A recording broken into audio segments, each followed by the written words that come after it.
Endobeso. Kutenda mu mukaaga tonzifiro tifama. Ekintu buli ky'omuziki. Endobeso. Waliwo omwami agantu amukubirako bbanga liyiseewo naye agayituddemu tumukubira alina ekizibu nange n'ennyama zaamugula sinywa guteese n'engiteekamu ennamba n'evuga.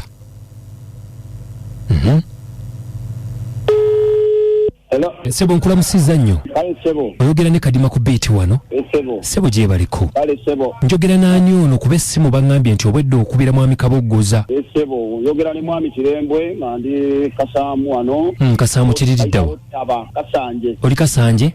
Sebo. Sebo mutawaana ki? Omutawaana Sebo neewunyiza nnyo omwami Kirigwa. Kiguze yajja n'asigula mukazi wange n'amutwala ewuwe. Lindako.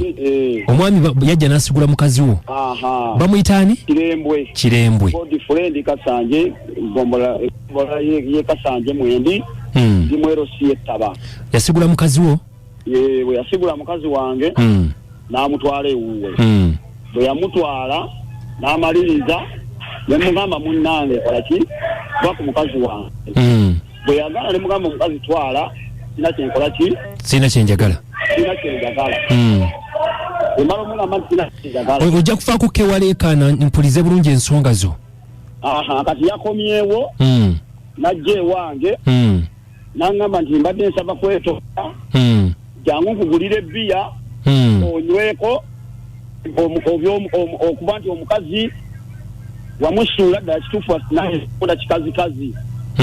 Ne mubuuza Sebo wajja ewange n'osigula omukazi n'omutwala kati ate lwaki omumanyira nze n'obudde obunywa naawe ebbeya owaayi njagala ontwale mpola mpola mukyala wo okumusigula amuyinamu abaana namuyinamu omwana era Sebo ekindeese okudda ku biiti awo Sebo oluli lwetuddawo ensonga yaziwuliriza ez'omwana byonna n'ebyogerawo kati omukazi n'anoba ewuwe n'agenda zindako omukazi naye yanobyeyo ewuwe naye ewuwe yanobyeyo n'amukuba emigo miyitirivu n'anobayo n'agenda ewaabwe kati mukujja ewange yazze nti mugulire bbiya omugulire oba yaggulire angulire bbiya ko okuba nti omukazi naye ewuwe yagenze naye yali amanyi nti mukazi mutuukirivu naye yasanga kikazikazi nembuuza nti kati kuba kumanyira kwa kikaaki ova eri Kirigwa ojje ettaba mwensula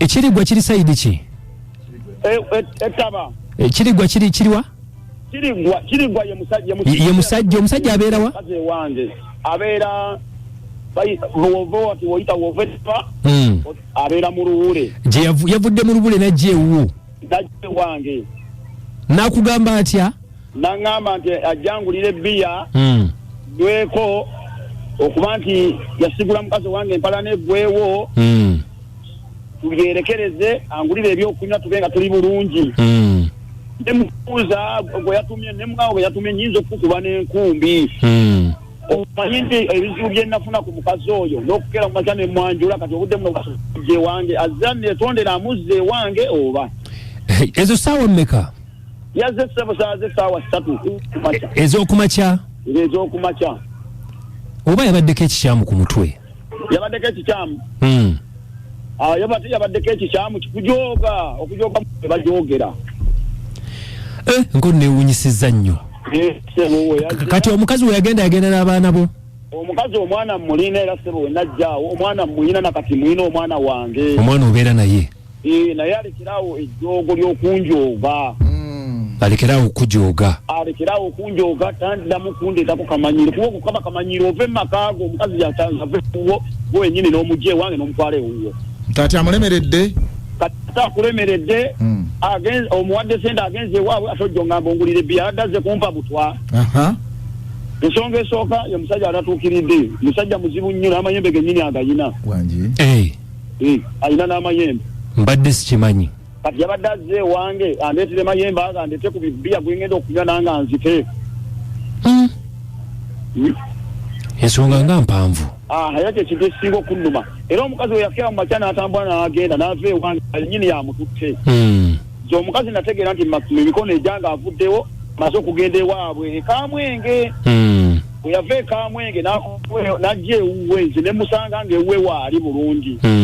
Kitegeza abakaja mikono jange nabe wadwa manyi kali mikono jange. Ekyo nembanga nashimala nabe wawe nembategeeza.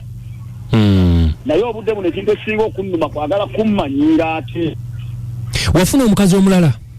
Omukazi omulala munyina era yalina n'omwana era muyisa bulungi. Abeera waka? Abeera naye waka. Tayagala okusigulira omukazi ate? Kati ate bangambye nti wati kigendererwa ariko ayagala kumasigulona aliwo. Ng'akomyewo ayagala kutwala n'ono. Ayinza okuba ayagala kutwala n'ono aliwo nga naye nga temwayita tategeera wayagala tugulona mukwana ajja afuna agakyama ewange. Ensonga zino wazitutewo kumba amateeka? Sijja kugenda mba amateeka njaga kwasa ngatwalira mu ngalo. Owa taata nkwegayiridde totwalira amateeka mu ngalo kyekisinga obukulu. Mpulidde ogambye n'okugamba nti obadde ogenda mukuba ejjambiya. Tokikola bajja kusiba ate munnange ende bweru nno wawooma. Ngaze mu nnimiro gye nnima ate mu nnimiro mwe nnima ate ng'ojja mu nnimiro gye nnima banange ennimiro gye nkolamu ya mukama wange kitegeeza kuba bujoozi. Kakati nsaba tukole bwe tuti. Oli ku radio ewulirwa ensi yonna n'olunaku lwe twakkubira nsuubira nti yawulira buli omu yawulira. Njagala omulangirize ku radio omugamba amannya ge googera omugayituddanga ewange. Sebo Kiriggwa oli musajja wa Muluule weefuula bulooka ewange toddawo ogenda obuuze vaisi wetita ne maama Vivi wayitanga okujja ewange ne bakuyitira omukazi n'abaana bali ba Dennis amaka gange geesonyiwe toyina kyogenda kumpa nesonyira ddala nesonyiwa kuba toyina kyenkusaba yadde n'akamu atusobola kundiisa. Biyawamuwe wa chairman kyogamba? Wachairman wenyini vaisi wachita yenyini nga vaisi waffe wettaba kwaniranga omukazi nga bebano newange. Nga naye yamutwala mu lodge mu C1 yenyini yamuno newange n'amutwala nti bagenda kuziika. Nga bakima mukazi wo? Mwanyinaze nakubira simu nangamba mukazi wo nga mulabeko ku C1 ali mu kiteteyi kya bbulu kiriko akeeru. Nga bituufu? Nga tebituufu nero mukubiranga nga matwagenze kuziika ngate yenyini yamuvuga n'amukomyawo ewaka ate yenyini nga ye vaisi.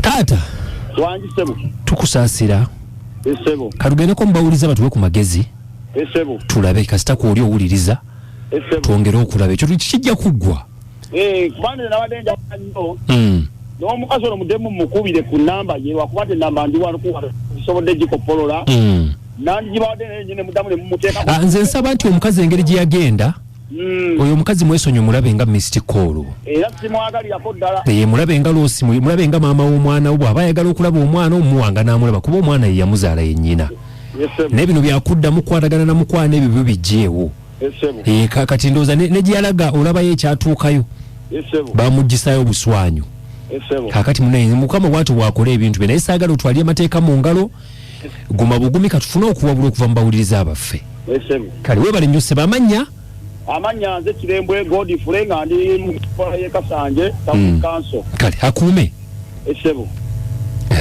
nseno kale luswata Albert wabali kubanga owuliriza nkutumiddeko nnyondoza abasajja obawulidde obujoozi ebannaki Hajikma assalamu alaikum wa rahmatullahi wa barakatuh mukwano mwebale kutuweereza amanya nze Haji Kasuli Rashid wa Mbeera Kabowa omusajja akati yemaze ggoga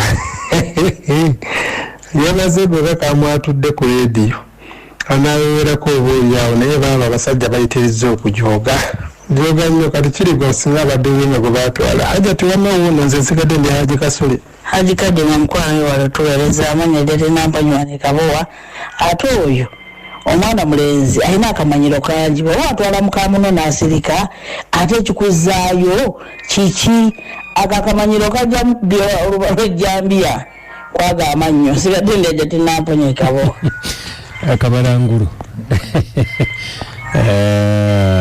kale naye bannange bagamba nti woba ojooga musajja munno olekanga mwezi n'akuzza kaakati wamusigulira omukazi omututte ate ojja omujooga musimanyi nkugulira ebbiya wagenza okanga walayisi nnyo kwegamba weetaaga mugattana bbiya ate lwakuona naye tayagala kuteeka nsonga zino mu mateeka bino bajja bijja kuggwera mu mateeka alekeraawo okulinnyirira omukazi mwesonyiwe oba yagenda era mutwale nti loosi wakola loosi kati oyo naye mutwale mba amateeka akwesonyiire ddala ono wamalinde ekawuko